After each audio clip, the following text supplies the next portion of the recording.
प्रिय विद्यार्थियों, education special YouTube channel में आप सभी का बहुत बहुत स्वागत है, अभिनंदन है। साथियों, जैसा कि आप सभी को विदित है कि अभी अर्धवार्षिक परीक्षाएं 6 दिसंबर से प्रारंभ होने वाली हैं। साथ ही साथ जो वार्षिक परीक्षाएं फरवरी में प्रारंभ होगी, बोर्ड परीक्षा। तो आज हम 10वीं कक्षा का जो पेपर है, अंग्रेजी का पेपर, उसमें डू एज डायरेक्टेड जो पूछे जाएंगे, इम्पोर्टेंट डू एज डायरेक्टेड जो परीक्षा की दृष्टि से महत्वपूर्ण है, वो ग्रामर में आज यहाँ पर आपको बताने वाला हूँ। तो आप ज़रूर इसका अध्ययन करें और इनको देखें, आपकी अर्धवार्षिक परीक्षा के लिए भी उपयोगी रहेंगे। साथ ही साथ बोर्ड परीक्षा जो होने वाली है उसके लिए भी बहुत ही उपयोगी रहेंगे। इसलिए आप वीडियो को ज़रूर देखें और चैनल को यदि आपने सब्सक्राइब नहीं किया है तो प्लीज़ सब्सक्राइब कर लें। आइए देख लेते हैं ग्रामर में डू एज डायरेक्टेड। सबसे पहले जो टेंस चेंज करने वाले आते हैं उनको देख लेते हैं। जैसे they are selling their house, इसको चेंज करना है प्रेजेंट परफेक्ट में। ये है प्रेजेंट कंटिन्यूस में है क्योंकि आर के साथ आई एन जी लगा हुआ है और इसको प्रेजेंट परफेक्ट। प्रेजेंट परफेक्ट का जो फार्मूला है सब्जेक्ट प्लस हैज़ या हैव ऑब्लिक वर्ब का थर्ड फॉर्म प्लस ऑब्जेक्ट, ये फॉर्मूला है। तो इसका हो जाएगा दे के साथ हैव आ जाएगा, दे हैव सोल्ड, सेल का third form sold their house. इसके बाद अगला है they have been playing here since morning, change into the past perfect continuous. ये प्रेजेंट परफेक्ट है, इसको पास्ट परफेक्ट कंटिन्यूस में चेंज करना है। तो पास्ट में पास्ट का फार्मूला है subject plus had been plus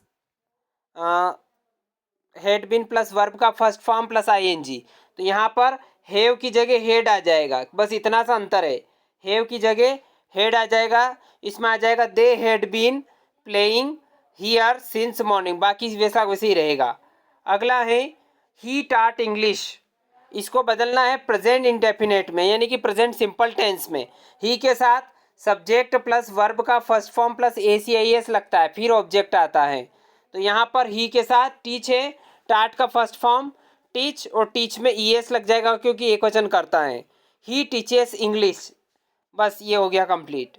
अब इसको नेगेटिव बदलना, नेगेटिव में ही शी स्पीक्स द ट्रूथ, क्रिया में एस लगा है इसलिए डज नॉट आएगा। तो यहाँ आ जाएगा she does not speak, S हट जाएगा, the truth.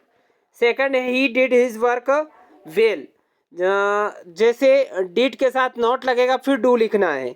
He did not do his work well, इस जगह डू आता तो भी आपको डू नॉट डू लिखना होता है। डिड आता है तो डिड नॉट डू, इसी प्रकार डज आता है तो डज नॉट डू, यानी कि डू, डिड या डज तीनों के साथ नॉट लगेगा और डू लिखना है। ये कार्य आपको करना है। इसके बाद अगला है Anita read the Ramayana every day. तो अनीता के साथ एस नहीं लगा हो, यानी कि जो सेकेंड फॉर्म है, रीड कौन सा फॉर्म है, सेकेंड फॉर्म में है। तो यहाँ लिखेंगे Anita did not read the Ramayana every day. कुछ क्रियाएं ऐसी होती है जो तीनों फॉर्म में सेम होती है, लेकिन उसकी पहचान करना हमें आना चाहिए। अगला है चेंज इनटू इंट्रोगेटिव, यानी कि क्वेश्चन मार्क में बदलना है। जैसे he has taken T, helping verb पहले आ जाएगी हैज ही टेकन टी और लास्ट में क्वेश्चन मार्क जरूर लगाना है।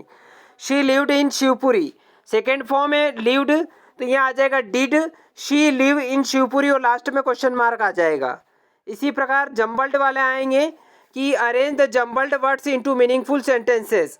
In the park were playing children, तो सबसे पहले सब्जेक्ट आएगा, फिर वर्ब आएगी यानी कि हेल्पिंग वर्ब, फिर मेन वर्ब, फिर ऑब्जेक्ट। इस प्रकार से हमें जमाना है।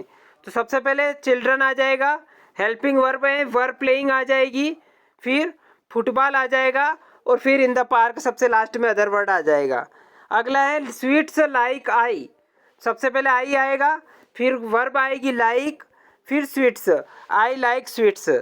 अगला है combine sentence using conjunctions, conjunctions का प्रयोग करना है। जैसे यट दे रखा है, यट मतलब अभी, ही is rich, he is not happy, दोनों वाक्यों के बीच का फुल स्टॉप हटा के यट लगा के दूसरे वाक्य को हम जोड़ देंगे। जैसे he is rich yet he is not happy. Next है they played well, they could not win the match, इसमें दो लगाना है, तो दो सबसे पहले आ जाएगा। दो दे प्लेड वेल, यद्यपि वे अच्छा खेले लेकिन वे जीत नहीं सके। तो दे दो सबसे आगे आ जाएगा। अगला है Aman is very intelligent, he can pass this exam easily. Aman बहुत होशियार हैं और वो जो एग्ज़ाम है वो आसानी से पास, तो सो दैट का प्रयोग करना है। वेरी हटा के सो लिखना है। अमन इज सो इंटेलिजेंट, दैट लगा के दूसरा वाक्य जोड़ना है, that he can pass the exam easily. अगला है the tall man is a doctor, लंबा व्यक्ति डॉक्टर है। The tall man is talking to my father, who का प्रयोग करना है। तो सबसे पहले टाल लिखना है, the tall man who is talking to my father is a doctor. अगला है Mona is absent today, she is not well, because का प्रयोग करना, तो बिकॉज बीच में आ जाएगा। Mona is absent today because she is not well. अगला है अनलेस और इफ का प्रयोग करना है। Unless it rains we shall go to school, इसमें इफ की जगह अनलेस की जगह इफ लगाना है, तो अनलेस की जगह आ जाए इफ इट डज नॉट, क्योंकि इफ के साथ नॉट लगाएंगे तो अनलेस के बराबर हो। If does not rain we shall go to school, second sentence वैसा वैसे आ जाएगा। She if she does not come on time the teacher will punish her, इसमें इफ की जगह अनलेस, तो यहाँ आ जाएगा she unless she comes, not हट जाएगा, she comes on time the teacher will punish हर। तो इस प्रकार से डू एज डायरेक्टेड हमने यहाँ समझने का प्रयास किया है। आशा करता हूँ कि इंपॉर्टेंट डू एज डायरेक्टेड आपको समझ में आए होंगे। यदि वीडियो अच्छा लगे तो लाइक कर